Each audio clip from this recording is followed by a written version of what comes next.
Hello, lovely people. Welcome back to Kolber's Corner for another fortnight, another go around. This is just a short little quick hitter.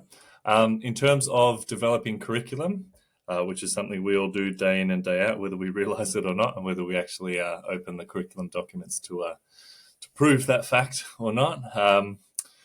Just a simple strategy I picked up from Dr. Tom Porter, who interview either forthcoming or already been on the podcast here.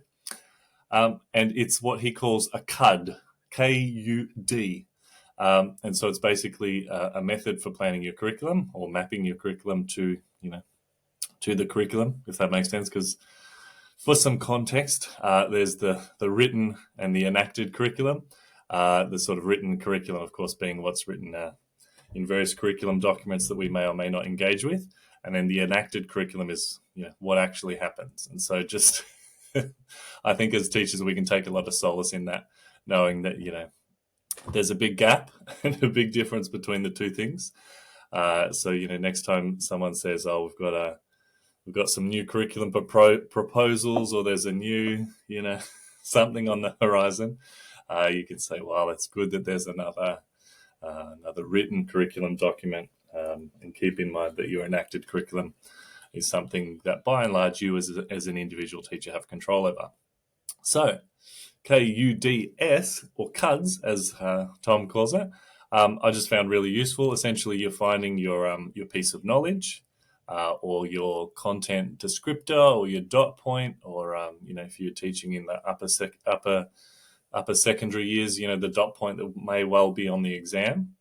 You just get one item of content like that, and you break it down into the three elements of K, of U, and D.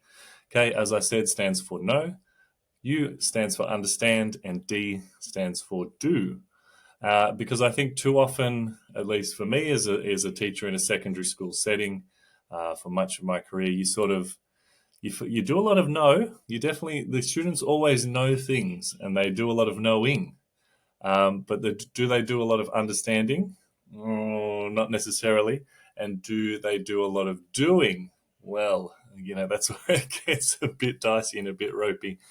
So I've just found this useful in my own planning in that regard, because once you can establish what the students need to know, okay, I need my students to know the grammatical concept of a verb. Okay, how am I going to get them to show that understanding?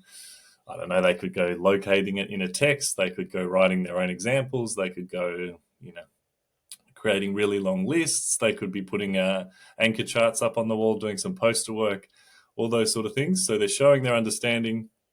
But then the tricky part, I think, especially in that simple example I've given of if they're understanding verbs and they're knowing about verbs and they're understanding them, what should they then do? And that's where I think it gets tricky, because often we'll take them to the knowing stage and the understanding stage and never get them to the doing stage. So, if you fully understand verbs, you might expect a wide variety of verbs within your sentences or something like that, and so on and so forth. If students understand the concept of photosynthesis, what should they then do? Does it give them a new appreciation of plants? What should they do? What are their actions? What are their next steps? What do they go to from there? And that, to me, is a really good opportunity, especially the do, as I said, because it's less common. What are we actually getting students out of the classroom doing? I think is a really important sort of prompt for us, because too much time at desks thinking and writing, but not necessarily a whole lot of practical application and doing. So just a simple planning strategy next time, end of the year, start of the year, or when you're having a bit of a refresher on, your assessment task or what needs to be assessed, maybe what's on a test. Just pick one element and pull it out, note it down and write down KUD, know, understand and do, and spend a little bit of time pondering if students really knew something and understood it, what then should they do or would they do?